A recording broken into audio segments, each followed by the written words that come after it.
Hello, and welcome to another episode of Boundless Body Radio. I'm your host, Casey Ruff, and today we have another amazing guest to introduce to you now. Tracey McBeath is known as the health and healing coach, based out of Melbourne, Australia. While she has always been into health and fitness, by the time she hit 40, it was clear that what she had been doing up to that point, following the high carbohydrate, low fat dietary guidelines, wasn't working for her. Now at age 49, she is the leanest, healthiest, and happiest she's ever been, and she is grateful to help others with their own journeys and their health. Tracey has studied nutrition through the Real Meal Revolution, as well as the Nutrition Network, of which she is a proud ambassador and also a lecturer. Tracey recently co created and mentored within their very first coaching certification program and was a lecturer in their sports nutrition program. Tracey is also part of the lecturer faculty of holistic medicine for addiction with Bitten Jonsson. Tracey is the founder of the Low Carb Lifestyle Hub and the founder and co administrator of Low Carb Melbourne. Tracey has far too many certifications and qualifications in nutrition and fitness to name in this brief intro. First and foremost, Tracey is a wife and a mom to 5 kids, aged from 21 to 8 years old. Tracey McBeath, what an absolute honor it is to welcome you to Boundless Body Radio. Oh, thank you so much, Casey. It's so fantastic to be here. I can't wait to chat with you.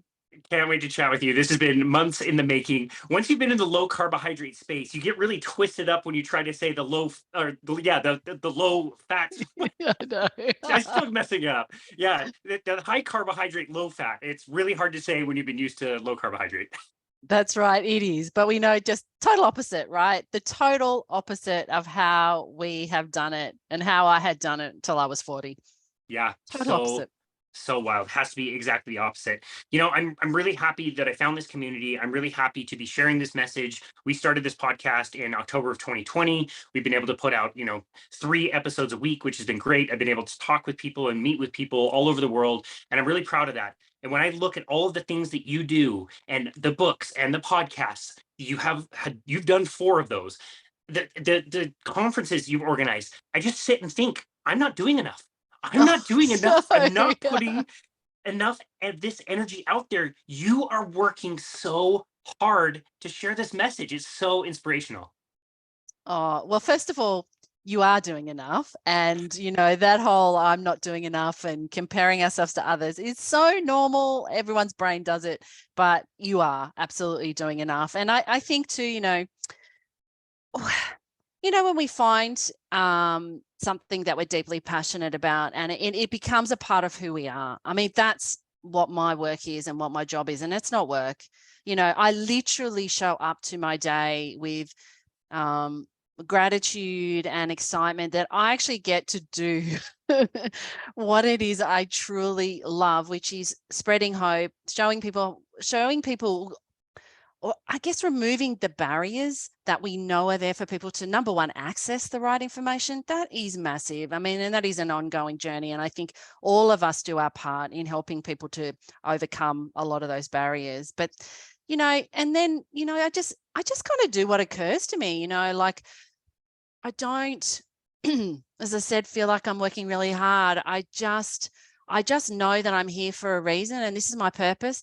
But that was not me till I was, 43. 40 was my turning point in life when I did get this diagnosis that, geez, at that time I was a mum of 4 and I really had to look hard at my mortality. That's what it did. It forced me to do. And I was a personal trainer, but I was a pretty bad one. I was overweight. I couldn't figure it out. I just kept eating less, moving more, just sticking, thinking, it's me. It's me that doesn't get it. I'm just not doing it hard enough. And, I had to have that complete epiphany that totally changed the way I saw everything. And that did not happen overnight. That took years, for me to be able to see what it is I've seen. And I think we're always doing the best we can with what we know. But what I know now with the work that I do is there's so many similarities in the human condition. We all kind of work the same, but underneath, we've all got these different stories and all got these different limiting beliefs that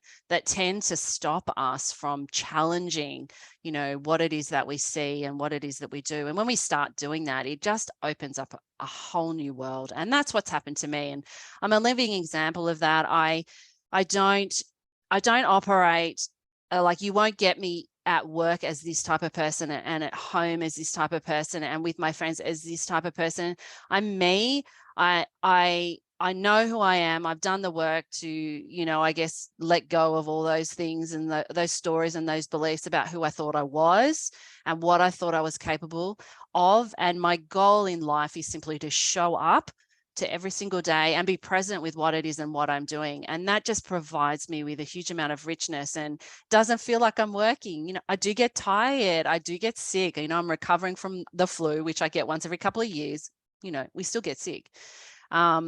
And I have kids and I have, a teenage daughter that might come home and tell me she's broken up with her boyfriend and her life's over. And, or, the world happens like it does for everybody. It happens for me like that too. But I know that the way I see it is up to me, and I can only really control my reaction to whatever it is going on in my day. And that's a really lovely place to be in. But I was never there until I was maybe 40.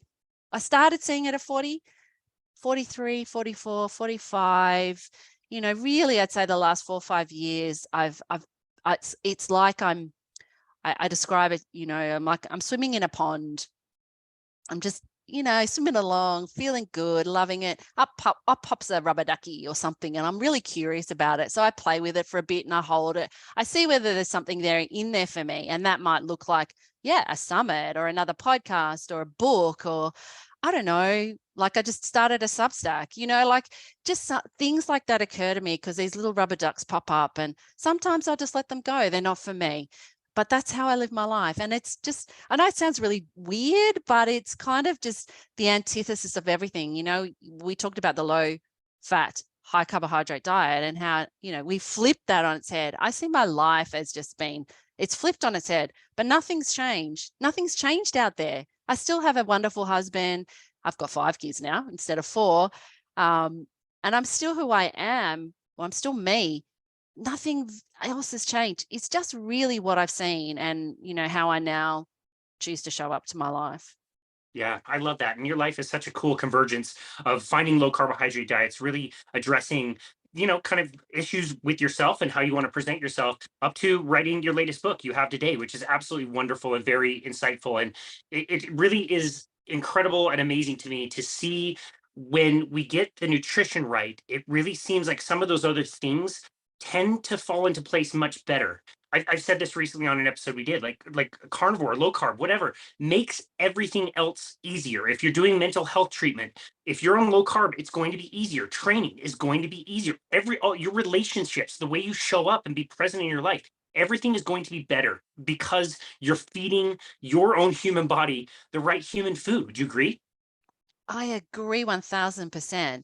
Not only are you feeding your body the right human food, your mind, your mind and your body, you're not asking it to go through a whole lot of convoluted hoops to heal damage, to, control inflammation, to get rid of all the oxidative, damage that we know a high carbohydrate, high processed diet causes. And, over a long period of time, your body's just tired and your brain's tired, and there's no way it's going to show up for you properly. It just can't. It's trying. That puzzle, that is the foundation. It's so fundamental. It was the start for me. Was it everything? No, it definitely wasn't everything. But what it allowed me to do was open my mind enough to explore different things. And, that freedom of thought led me to other places. And, I had a big epiphany, or, when I was like 45, 46, and I realized that it was never just diet. It's never just mindset. I use that word because that's how people understand it. It's never just about exercise. There are fundamental pieces that we need to address. I sort of thought, well, do I want to leave the low carb space now and head more into this kind of understanding of the mindset and change and all that stuff that we need to look at if we really do want to change our lifestyle? And then I thought, no, you know what? I'm just going to stay where I am and help people who really want to change their lifestyle and, nail their low carbohydrate diet in however it looks to them, understand this as well. So, like I do think sometimes we limit ourselves in our understanding by only looking at one part of it and thinking that all the answers are going to be found there. I see that in the keto carnivore diet life, community a lot. We think it's going to give us all the answers. Now, for some people, it may well be, enough to then see what they need to see. But in my experience, it actually uncovers a whole lot of stuff that we need to address. And it can be simple things like being comfortable, in a family or an environment where everyone else is doing the opposite to you. That can bring up a whole lot of uncomfortable feelings and emotions. And, if we're not used to setting boundaries and being okay with the choices we make, because most of us aren't, when most of us are told to what to think, not taught how to think. So these things, when we want to change it, bring up a lot of stuff. And of course, the world's not going to change, right? Well, we're not going to suddenly walk out the door and be told low carbohydrate nutrition is the way to go. We have to be able to navigate being okay with everybody and other doctors and other medical professionals and the government saying, no, don't do it that way. That's going to kill you. You're going to get heart disease. Do it this way. So, I think it is an exciting journey, and I take clients on a long-term journey. Like, my clients are all people that have been in the space. They know the knowledge. They've listened to the podcast. They've read the books. They get it, but they cannot translate that knowledge into action. And that's the point. If we can't do that, well, we need to look at what are we missing? What are we misunderstanding? Where are the gaps? How do we do that? It seems so simple, doesn't it? But it actually can be quite a long process and requires you to do a lot of, I say, work, because it's going up against really fundamentally how we've always done it. And our brain doesn't want to do that. It's always going to try and sabotage us to keep us doing and thinking in the same way. You have to see all beyond all of that and step all over that to be able to bring in the changes that we want to make. So, Yeah. That's why I just think your work is so refreshing and so needed, because you're able to kind of bridge all those gaps and have found the foundation, maybe, or part of it at least, maybe a majority, maybe not, but a lot of it comes down to diet. I do want to go back to your training days. You didn't start out as a trainer. You actually started in a different career and then transitioned over into fitness and nutrition and training and all that stuff. What was that like? Yeah, I did. So I actually did teaching. When I left school, I became a primary school early childhood teacher. I got to the end of it and didn't actually really want to teach. But, the funny thing was, looking back now at this young girl who was like 22, I don't know, 22, 23, I just didn't have the confidence. That's really what it was. I thought I didn't have the confidence to be a teacher. I could have been a fantastic teacher, but I just didn't at that point in my life. And I didn't understand thought, and I didn't understand where confidence came from. None of that.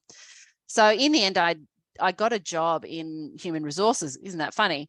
Going into an investment bank. I lived in Sydney at the time, and I worked for an investment bank in their HR department, in their learning and development team. So they took me on as like, okay, that teaching sort of understanding, and actually taught a whole lot of stuff I see now as just stuff that gets in the way. But all these psychological assessments, Myers-Briggs and DISC and all this stuff, I used to teach that to these profoundly interesting, mostly men, but some women, who just, all they could think about was the fact that they were being taken away from their desk of making, thousands and thousands of dollars to sit there and listen to some BS about who they were, self-awareness and who they are and all that sort of stuff.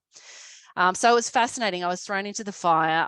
I realized that I never wanted to have a corporate career, I guess, after I spent 5 years there. And then I had my first baby, and my husband at the time is actually a doctor. Well, he was finishing medicine and he wanted to do ophthalmology, and he got a job at the Melbourne Eye Hospital in Melbourne. So that's how I ended up down in Melbourne. I moved down with him. We only had our first, he was one. So a 21-year-old was only one. And I settled up life down here. All my family's still in Sydney, but I've stayed down here. I stayed at home and looked after my kids. And a lot of that was primarily because I'd been moved away, I suppose, from all my support structures and my support networks. And I did really realize the importance of being at home with my children. And it was something that I did really want to do. And I value that. I value it today. And I think it is the most important job and what a gift, right? If you have the opportunity to do that. I know a lot of women get very conflicted about, having to do it all and be it all. And, we see it as oh, you're just a stay-at-home mom. And I have a lot of problems with that, but that's not the topic of this podcast. But anyway, I stayed there at home probably for 10 years. So what are we now? We're getting up to maybe early 30s, 33, something like that. And then I just realized in my time as a mom, the only time I ever got a real break, I suppose, was when I started to run. So I used to kind of run, but I would say I would plod, but that drove me to do longer distances, just to have that real freedom of nobody talking to me, nobody asking me questions, nobody needing anything. I could just really be with myself. And I just got so into it, probably a little bit obsessively. I didn't run marathons, but I did a lot of half marathons. And at the time, someone was kind of saying to me, I was with a group of runners, and they're like, you should go, you should be a personal trainer, go and do that you'd make a great personal trainer. And I thought, oh yeah, I could do that. And I could manage it around the kids, and really can't, because it's all really early morning and late evening. And as a mom, it's just, you just can't do that. Anyway, but I did that, and it was fantastic to learn. The nutrition side is rubbish. Of course, it's just all dietary guidelines, but I didn't have that epiphany then. But in terms of just connecting with people and showing people what they can do, and of course, we always can do more than we think we can. So that's the job, really, getting people to see that whatever limiting the beliefs they have, they can step over it. Exercise is a brilliant way for people to see that within themselves. So yes, I did that. And then of course I went through a divorce and life happened. And then I was on my own for a couple of years, and then met my now husband. We remarried, had 2 little boys, and it just got too hard. I was on the other side of Melbourne. The gym that I was working at it just got too hard. So I set up my own little boutique gym out in the garage. My husband helped me set it all up. So I just had local mums really coming in after they took their kids to school. Perfect for me. I would train them then. But that was then around the time I started to have my own health issues. I couldn't, I put on like 18 kilos with my 4th, and I couldn't lose it, and I couldn't figure out why. And, I just felt terrible. I felt so bad every day. And, I developed a lot of coping strategies going through a divorce, particularly with drinking and eating my emotions. And of course, I had no insider awareness as to what was going on with that either. So there was just all this stuff going on. I had a beautiful husband. I still so happily married. He's such an amazing man. It was nothing to do with that. It was all internal. It was all me. I just felt like I was that duck on the surface swimming, but underneath I was just struggling big time. And I didn't know why. Yeah. Is that enough for a bit? Yeah, that's amazing. No, it's amazing. The people that I meet that are in that situation, whether they're a trainer or not, they feel broken. All they know is that they're telling people to do something that they're themselves doing and trying harder and harder and harder, and it's not working. So the only common denominator is that person. This person is a failure, and they feel like a failure. Can you relate to that? Yep. And let me tell you how move forward a few years. So I decided I needed to get into health coaching. And, there's always a little bit about fixing ourselves, I think, when we go into any sort of helping profession. And, I think, again, it's understandable. We see something, but there's always more. There's always blind spots, or there's always things we don't want to look at. We're a little bit too scared to look at. And for me, it was the drinking and the emotional eating. I kind of put it in that, I'll work at that at some point. That's my coping mechanism. I don't have any other way to cope. I've got young children, a stressful life, blah, blah, blah, blah. How could I de-stress without not having that wine, right? And then I did all this, the qualifications. That was the real meal revolution to do it. There was nothing around. Like, there was no Mark Sisson's primal health coaching. There was no nutrition network. There was nothing when I first started. That was the best I can find. And it was really good. And it was enough to give me insurance and a decent qualification as a health coach. And then I started coaching. Of course, starting any business is a slog. Like, it's taken me 7 years to have a successful coaching business. I coach other coaches now, and it's really important to set your expectations realistically. It takes a long time. So at the start, I did a lot of free stuff, or I'd grab my clients who are PT, I'm learning this new stuff. Let me just practice on you? Can I practice on you? Blah, blah, blah. And I started to see recurring patterns that women, mostly women, I have male clients, but mostly women, reflecting back to me the things that were going on in me. So that was too much drinking. That was emotional eating. That was knowing we shouldn't eat this stuff, but I just don't see any other choice other than to do it. And that was what I didn't learn about. All I learned was the knowledge and the science through my qualifications. That was that turning point of, okay, I know I'm not actually going to have a successful business until I look at this in myself and I find out what's going on, and I do the work to heal myself. I wasn't broken. I was never broken, and nobody is ever broken, but I was just living with a lot of misunderstandings and I couldn't see through it. People say, and I'll say this to my clients now, in any situation, in any moment, you're making a choice. You're always making a choice to do something or not do something. That's still your choice. To get out of bed, stay in bed, it's still your choice. And in any moment, we have access to a range of choices. Now, if we don't see that, which I didn't see, my husband used to say to me, you don't have to dream. And I'd be like, what are you talking about? I don't have it. I literally didn't feel that I had a choice. And so I saw that it is my, I guess what I wanted to uncover is how can I find out that and have access to the fact, because it is a fact, but I needed to create that space inside to see that I did have choice, so that when my mind was saying to me, it's 5 o'clock, bottle, 1 o'clock, it's time, you deserve it, the kids, it's the only way to get through this crazy hour with 4 kids under, what did I have, 4 under 7 at one point, or 8, no other way to get through it. You don't even question it, straight there. I'm just going to have 1, but 1 can never be 1. For me, 1 ended up to being a whole bottle. And then, of course, the cycle, I'd wake up in the morning, I felt terrible. I was a terrible mother. I was hungover. I was grumpy. I was tired. That cycle we get stuck in until we have insight. And insight, understanding how insight works, what insight is, how insight is what leads to change far more than knowledge. Knowledge is never personal. Knowledge is just knowledge. We read books, we do podcasts, we learn all this stuff, which is fantastic. And don't get me wrong, it's absolutely important, particularly in low carb, because it's different knowledge to what we know, right? But actually translating that knowledge into you and making it personal is insight.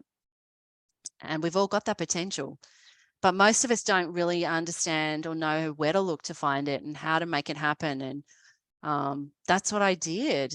And I truly believe that I never would have made it as a health coach had I not done that, had I not seen that. And now this is this 99% of the work I do now is showing people this stuff. Wow. That's really beautiful. It's amazing that you were able to go through that process. How did that start for you?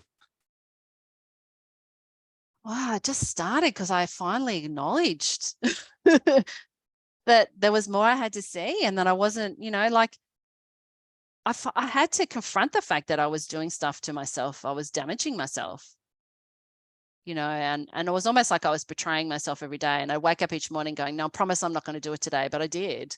This constant, like I was in a toxic relationship. This is how I describe it now with my clients. I was in a toxic relationship with myself.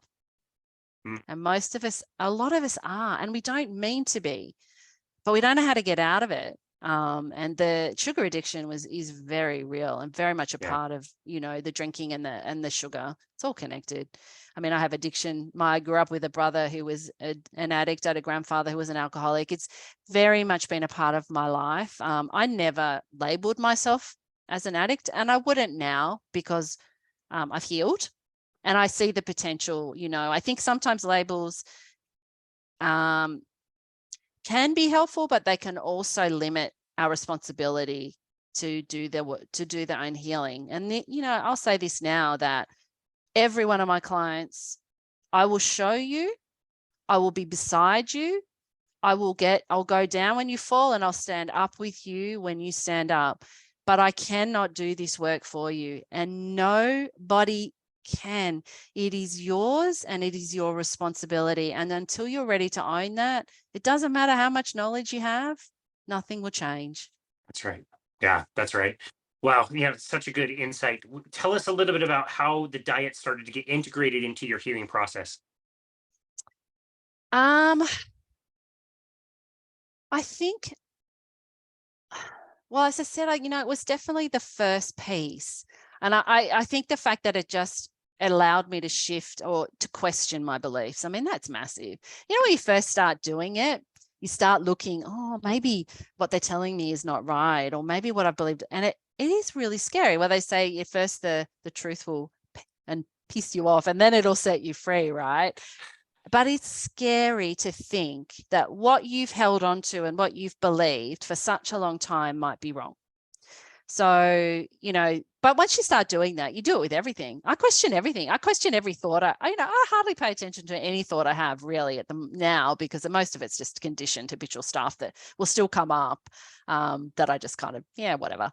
And I certainly don't pay any attention to what a government will tell me, or what a piece of media will say, or any doctor, even low carb doctors. I just am in that space now of, I'll question everything. I will listen to you and I'll listen to everyone, but ultimately I'll decide if it's worth, me considering it or not.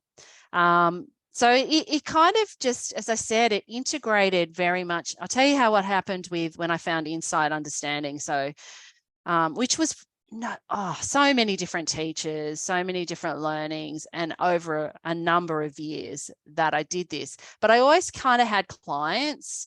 I think just because people were starting to wake up to the fact that, hey, my diet's not working, I need to change it. So I always had, even if it was just a handful of clients. And at the time I started finding this out, I had about 15 clients, women. And I said to them all individually, I didn't do group, I do group now, but I didn't back then. It was all one-on-one. But I said to them, hey, like I did to my personal training clients when I found low carb, I said, I've found this cool stuff, but I'm not really sure how to teach it.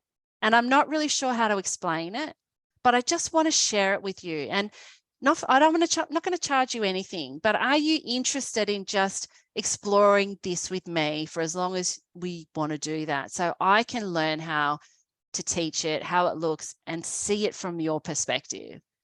Everyone said yes. And they're all very close in my world now. Like, they're part of my life now, these people, because they started to drop all the conditioned thoughts as well and started to see all beyond that as well. And we did it together. And it was just, it was an incredible experience. And I'm really grateful and I'm lucky, right, that I didn't have that pressure at that time to be making a huge amount of money. Because if I'd have had that, I couldn't have done that. I probably would have had to, I would have had to go and get a job during the day and do this at night. And a lot of people do that. There's nothing wrong with that. But I think I was just lucky and fortunate enough that I saw it, number one, that I had the courage to grab it, knowing that I'm about to sit and coach someone who's looking at me as the expert, but I'm not really sure. I'm not really sure if I am, or where it's going to go and what's going to happen with that. But Casey, we've got this intuition, this gut feeling, this wisdom, this inner knowing. We've all got it. But most of the time we don't hear it because of this. This is so, so loud, this conditioned habitual thought, this brain that's designed to search constantly for threats, keep you doing the same thing, all left over from our evolution, gets us stuck all the time in the modern world we live in. When we stop paying so much attention to that, like in my book, I talk about it as tuning into the different radio stations. Which ones are we tuned into?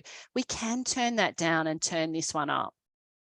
So this is what was going on in me. I just thought, right, well, I know I've got fears and I've got doubts, and I still have fears and I still have doubts. I just don't really pay attention to them. I just do what occurs to me to do and is more aligned with my heart and with my values.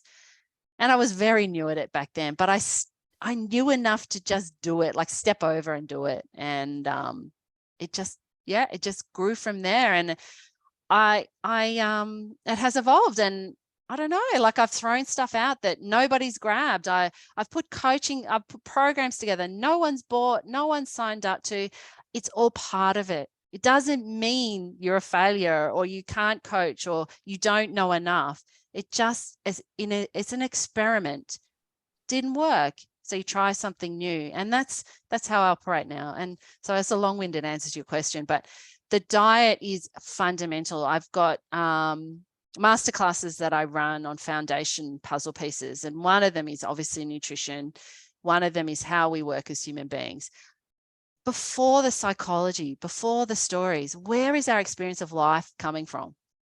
You know, we just don't ever think about it, but it's so fundamental to think about it, because everything we do in our day, our behavior is totally driven by thought, whether we're aware of it or not.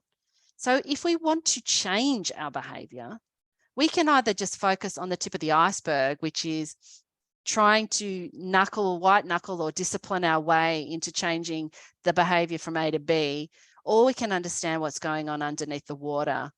And then it totally changes the way we look at that iceberg. Totally changes it. It's just a very different way of seeing it. But as I said, just quickly, sorry, I was just going to say, you know, every client of mine now comes with the knowledge of low carb. It may need tweaking. They may need some, you know, a little bit of filling in the gaps with their knowledge, but I'm searched after because of this. I bridge that gap for them. I take them from knowing to doing. Yeah, that's amazing. And like we talked about earlier, does that make the rest of the work much easier for them once they kind of sort out the diet? As you know, maybe it's not the very first step, but one of the primary steps. Is everything else easier for them? Yeah, it Mm. is. And that's, you know, it's what I was saying. You know, I have discussions with people about, you know, is it healing the brain and the body that comes first? Is it the mind? Is it the diet? You know, what's more important? I just don't see that they're separate. They are so hand in hand. And I've seen people benefit from really focusing on the diet first. I've seen people benefit from really focusing on the mind first. I think it is such a personal, individual thing. And it's interesting playing it out. Like I've got a 6-month group program. I've got 60 people in that group.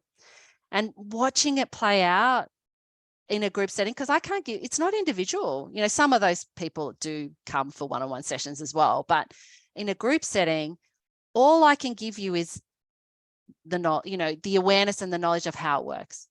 And then I say to you, but now you've got to take this back. If you just close this Zoom and walk away back into your life without any reflection on what's just happened and what's just occurred, nothing will change. And for some of my clients, it's the diet. They nail it, and they've been trying to nail it for 5 or 10 years, and they just can't get it. And it's just like, it's just so easy now. I don't understand why, but I love it, you know. And then for others, it's much more about understanding how our mind works and what gets in the way of that. And that kind of comes first, and then the diet is easy after that. So Yeah. Different for everybody. Yeah, no, when yes. you're talking about the mind, and thinking back to the first time that I read The Untethered Soul by Micah Singer, and he's talking about my favorite book, my absolute favorite book, and how he's talking about, like, when you're not aware of what's going on in your mind, you don't understand that you have this crazy, lunatic, insane roommate who just talks and talks and talks and talks and talks. It might make sense, it might not make sense. It might agree with you or disagree with you or contradict itself in the same sentence.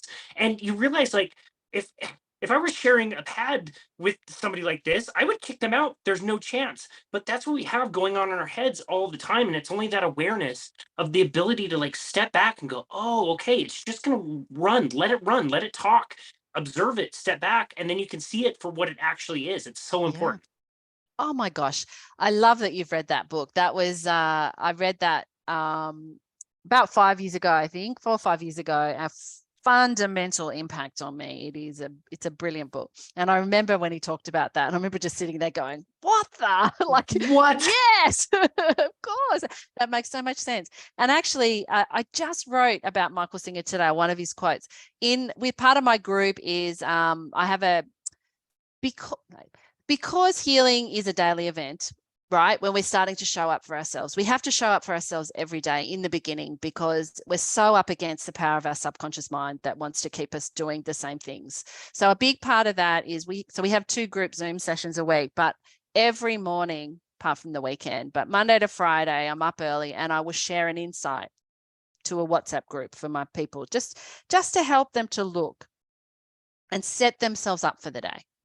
And this morning I talked about, we've been talking about boundaries. I mean, it really doesn't matter what the topic is. It's the same, the conversation comes to the same stuff. So we're looking underneath the water at the whole iceberg. We're not just looking at the tip, we're looking underneath. And, I was talking about how one of the ways I explain thought to my clients is like a bus. So you imagine, a bus stop. And you're sitting at a bus stop, all these buses are going to come by. If you just get on every bus as it comes by, I mean, you're never going to get anywhere in life. And, your whole day, you'll just be sitting on a bus being taken somewhere that really it's choosing where to take you to, right?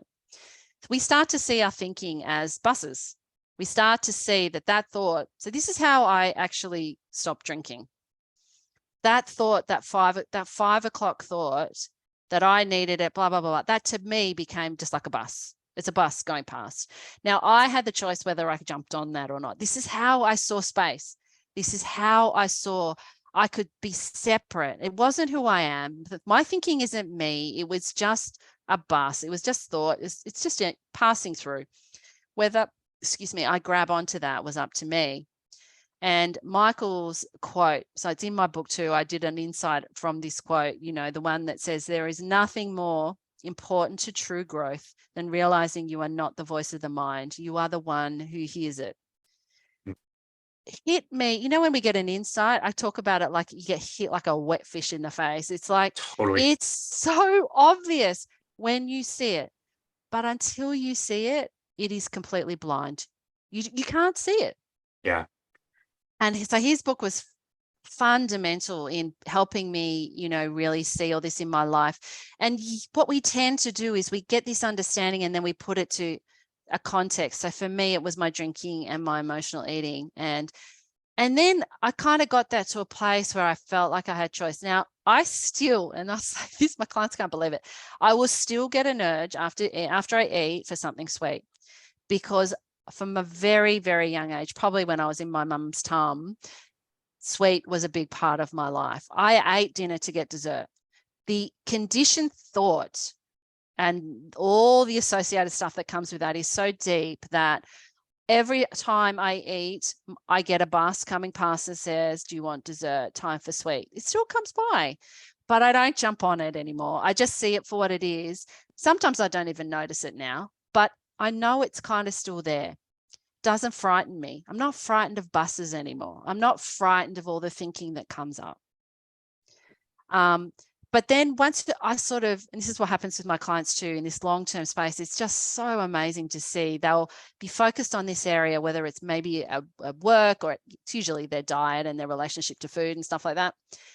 And then they're like, okay, cool. And then they start looking up and their vision expands and they look, wow, this concept, I can take this to any area of my life that I want, and then it starts to things like confidence, motivation, boundaries, all this other stuff that still comes really from a fundamental misunderstanding that only some people have access to that stuff. We've all got access to that stuff. It's what's in the way that is the problem. Very, very well said. I absolutely love that. I have something here from a listener that I'm going to read you, and something she wants you to talk about, which is great. But before I get to that, just a really quick story from Low Carb Denver that I was just at. So awesome to like intermingle with all these different attendees and meet all my friends and all the people I look up to, and they intermingle, like literally, like when you're on a break and you're walking through the hallway, they're just like all of your favorite people. Like, oh, there's Nina Teicholz, or there's Sean Baker, or there's Chris Palmer. Like they're just hanging out. I love all of these people and all their work. And so the halls were very busy. I was walking by, I hear somebody kind of next to me say, oh my gosh, it's you. Let me get a photo with you. And I'm like, okay, wow, like Anthony Chafee is behind me or something. Let me just get out of the way. And so I just kind of moved over to get out of the way. She's like, no, come back. I want to get my picture with you. And I was like, what? With me? Me? She's like, yeah. She's like, yeah, I want to get a picture with you. Your work is awesome. I'm like, okay, this has never happened and this will never happen again for the rest of my life. And I look down and I see the name tag and it's Tia Reed, of course. Oh, yes. Of course. So I was more than happy to take a picture with her. Just absolutely floored that anybody would want to. So she has a question for you, something she wants to talk about. I know you guys are very dear friends. She spoke so highly of you. What are habits and what are urges? She wants you to talk about your take on motivation myths. That it's always temporary and doesn't come from anything outside, as it's fully created from within, from the thinking that we have. Can you touch on that? It's very much related to what we've been talking about. Yeah, right. Well, so the habits and urges and the motivation all connected. So I mean, I could talk for hours just specifically around habits and urges, and then one around motivation, but the fundamental message is the same. And absolutely what we need to do, in fact, all we need to do is stop looking outside of us for things that cannot be found outside. They come from within. So motivation is an interesting thing, isn't it? It's like, what are we motivated for exactly? What are we looking for motivation for? Are we looking for motivation to live our life? Are we looking for motivation to live a life that we want to live? Are we looking for motivation to do the washing? Are we looking for motivation to stick to a diet? Like, what are we looking for motivation for? And generally what we tend to do is do nothing because we're waiting for this feeling to drop from the sky to make us move. So it's a feeling, right? We're waiting for this magical feeling to act. And that can absolutely be triggered by external forces. And so, our feelings come from our thinking. External factors influence that 1000%. They'll never not influence that, but it's always the way we see what's, our relationship to that internally, that is the driver. So motivation, when we get access or have clarity around what really is, which is really in alignment with our values, what matters to us. I mean, we've got the big picture, what do we want to, what is our purpose? Why are we here? There's a book on, I don't know if you've read it, Casey, but Dr. Tony Hampton, I interviewed him late last year, and he told me about this book, and it's been a really big bit for me. It was Bonnie Ware, who wrote a book called The Top 5 Regrets of the Dying. I've heard you And then, talk about it, and it's now on my list. I can't wait to hear about it. yes, well, then I won't tell you, there's a bit involved in how she wrote the book, but it's really fantastic. And she talks about how the number one regret of the dying, based on talking to people in palliative care, many people in palliative care who were dying, they were about to die. And the number one regret across all of them was that I didn't have the courage to live the life that I wanted to live. I lived my life based on what other people wanted me to do. Now that's massive. Like, that hits me in the heart. Like, when I first heard that, I thought, wow. And I was able to look back and see that's probably been the biggest shift in my life from 40 to 50, is I now live the life that I truly want to live. And I know what matters to me, and I know what I value. And values not being, I value going running, or I value going snowboarding, or, not being that, but the way I show up. So the values are the qualities that we bring to our world. So it's how we treat ourselves and how we treat others around us. So kindness, compassion, understanding, humor, there's many, but I know what matters to me. And because I'm connected to that, I never there's no story behind what motivation is. See, a lot of us it's just that story. And if all we're doing is listening to that story, that's all we're going to see. So most of the stories that we listen to come from a brain that's tried to help us understand our world. So it's the same if we're looking at urges and habits. We're habitual creatures. That's how we work. And most of the time it works for us. Like, we walk into a lounge room and we see that thing with 4 legs is a chair. We know that. We know that we clean our teeth every morning. We know we go to bed, we get up, we do things habitually. But what happens is we get lost in it, and we live our day on automatic pilot, if you like. And they know that really 95% of our choices in our day comes from our subconscious mind. We think we're making conscious choices, but we're really not. And all that subconscious mind is based on our experience of life, our individual experience of life, what has happened to us, what's, all this interaction, what our parents have said, what our parents have done, or, what friends have said and done. And our mind then has tried to help us understand it, and it's created a story. And then it sits in a primitive part of our brain, Like we do it enough. So if we get a feeling of stress and we drink, or we get we're upset enough. Like I grew up, if I was ever hurt, I was fed chocolate. So that link between feeling bad and then looking for a solution outside of myself, which was the chocolate, eating it, I felt better momentarily. But then, of course, longer term, I don't. So, we have to give up that desire for that short-term fix to look for the longer-term fix, right? Which is what happens when we change. So that if we do something enough, it sits in a primitive part of our brain that is not. It's really. It doesn't have the capacity to think. It's not where we see choice. It just spits out the urge to do that habit. And it feels very much like our life is dependent upon it, because we feel it physiologically through our whole body. Our heart races and everything gets tight and we get very, very tense. And it looks very much like to us in that moment, we have no choice but to act. And if we act, so when I had that drink, what did I feel? I felt relief, but I was feeling relief, not from the thing, but from my action, doing the urge. So of course it stopped. So then we tie, see how hard it is it's so hard to change habits without understanding this, because we think it's all about, we have to sit through it. We have to white knuckle it, all this stuff. And it's like, you can do that, but that's really hard.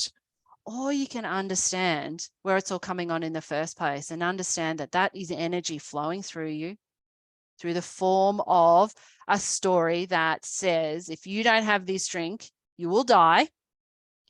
Your life is dependent upon it. Knowing that you can have all that going on with you, that's still a thought bus. Don't have to jump onto it. And every time you do jump, it strengthens. Every time you let it go, it weakens. Wow. Again, that's so very well explained. I really appreciate that insight. And thank you very much, Tia, for submitting a little topic for us to discuss. I absolutely love it. I want to talk about your new book you have today.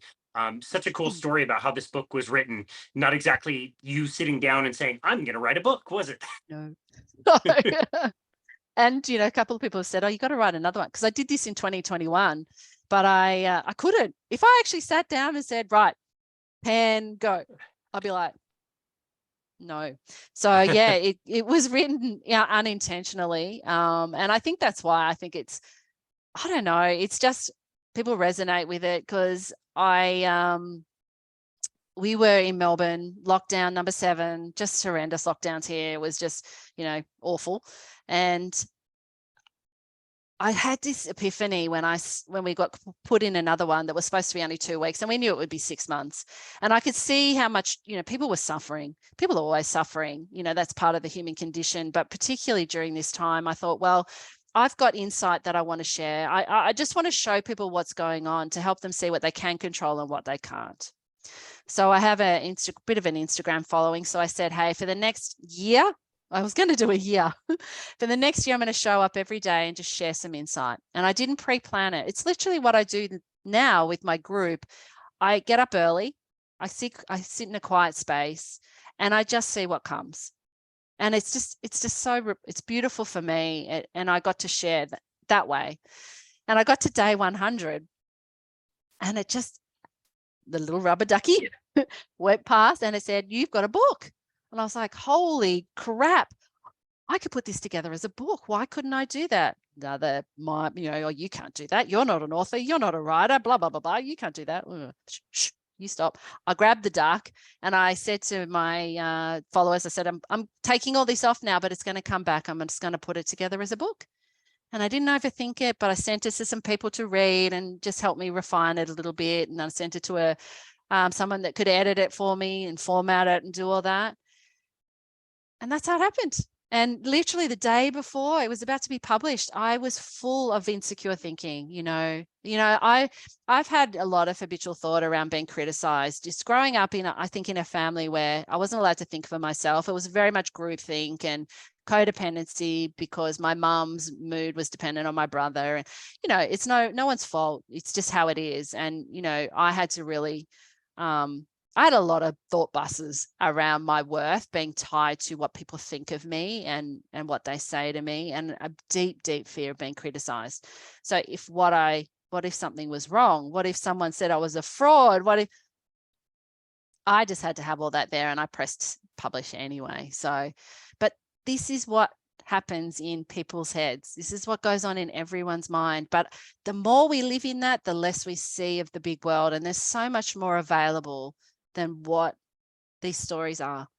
I'm going to cough, sorry.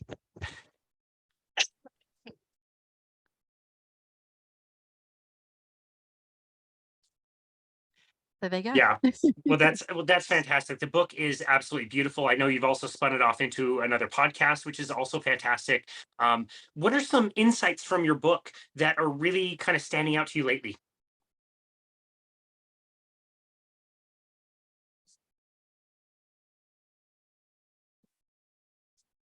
Some insights from my book. It's funny. Every time I open it up myself, I see something more. So sort of say, like insights are, there's no end place. They're infinite.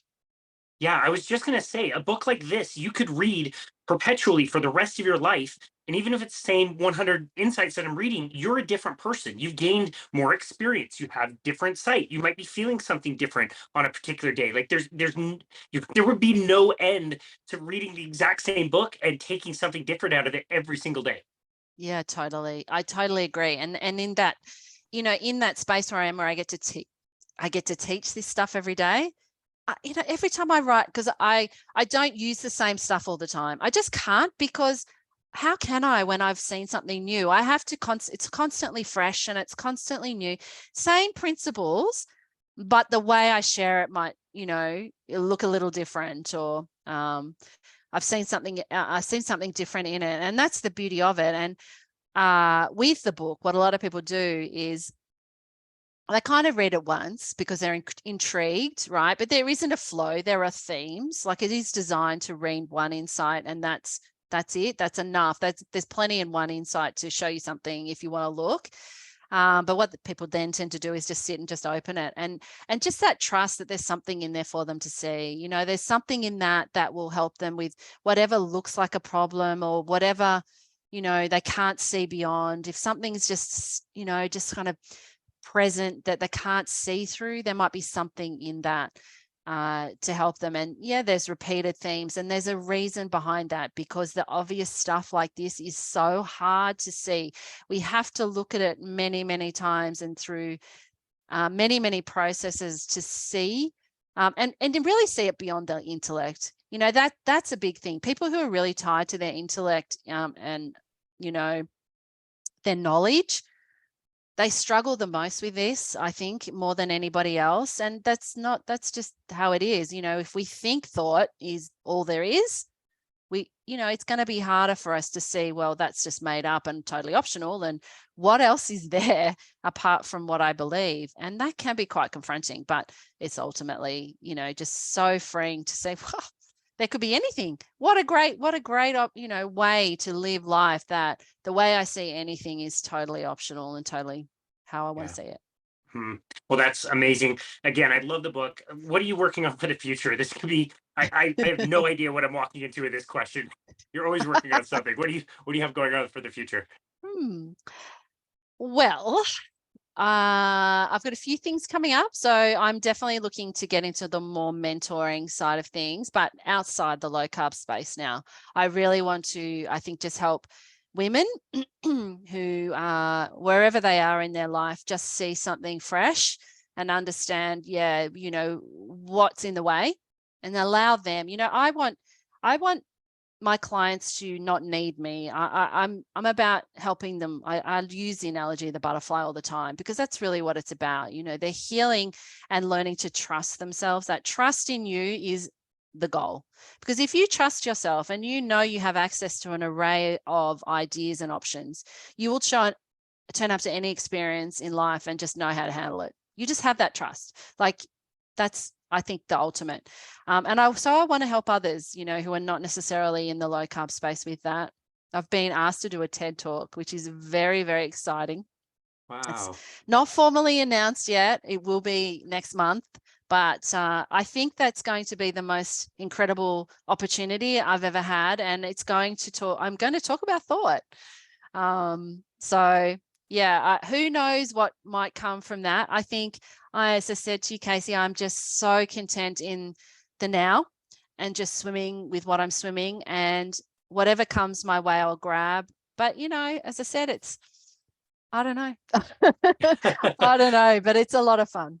Wow, the Low Carb Lifestyle Hub is such a wonderful resource for people to go to find so many different resources, and talks, and conferences, and all that kind of stuff. Is that something you're planning on continuing?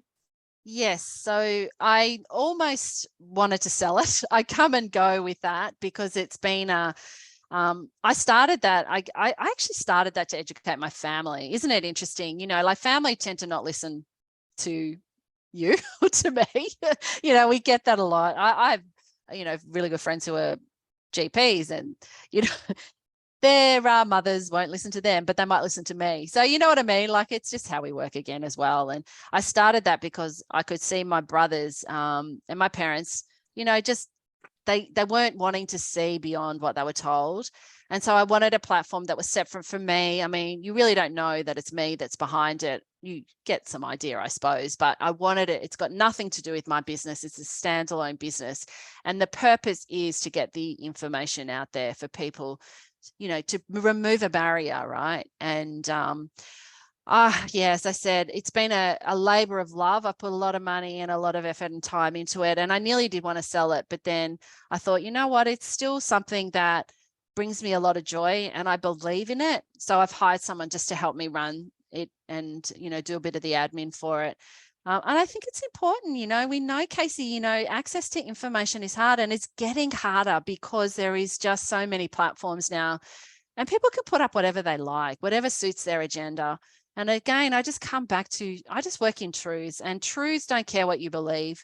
You unlayer all of that and get to the facts when it comes to nutrition. There is no debate about what's nutrient dense and what's not. And, there's no debate about people might debate anti-nutrients, but just that bioavailability of certain foods over other foods.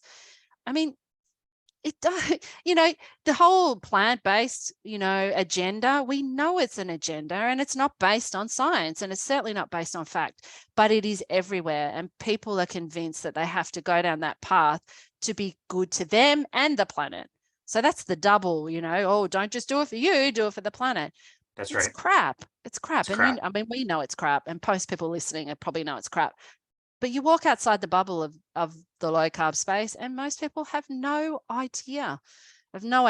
So That's I'll right. keep the Well, hub and see where it goes. that's great. That's part of keeping that message, at least getting it out there, and the people that are ready to hear it will be able to hear it. And so your That's work right. again is just so important. I so much have appreciated this conversation, Tracey. This has been a lot of fun to finally get to chat with you and learn about so many different things and aspects in life. Definitely going to be thinking about things differently in my own personal life after having this conversation with you. Tell us where we can go to find you and connect with you and your work. So my website's tracymcbeath.com.au, and I've got so much free stuff on there. I do just want to help. The benefit of making an income is the secondary. I do try, and there is so much on there that is either free or very small cost. My book, it's not very much, to just get something that might start to question, how you're seeing things. So I'm on Instagram and Facebook mostly. Really, I'm on LinkedIn, but not really much. More Instagram and Facebook. But I'm very friendly. I'm happy to chat to anyone, and I can certainly direct people to people that can help them. If it's not me, there's plenty of people that can help them. So yeah, just connect and reach out. I'd love it. I love that. To me, that's just such a great example of unattached action. You're going to take some action. You're going to put a message out there, unattached to whatever outcome you have. And I think that's the best way that we can be happy and live our lives and share our messages. So, Tracey McBeath, thank you so very much for this conversation today. Thank you so very much for everything that you do and for taking the time to come on our show today. We really, really appreciate you. Oh, Casey, thank you so much. It's been such a pleasure. Thank you. It was a pleasure. This has been another episode of Boundless Body Radio.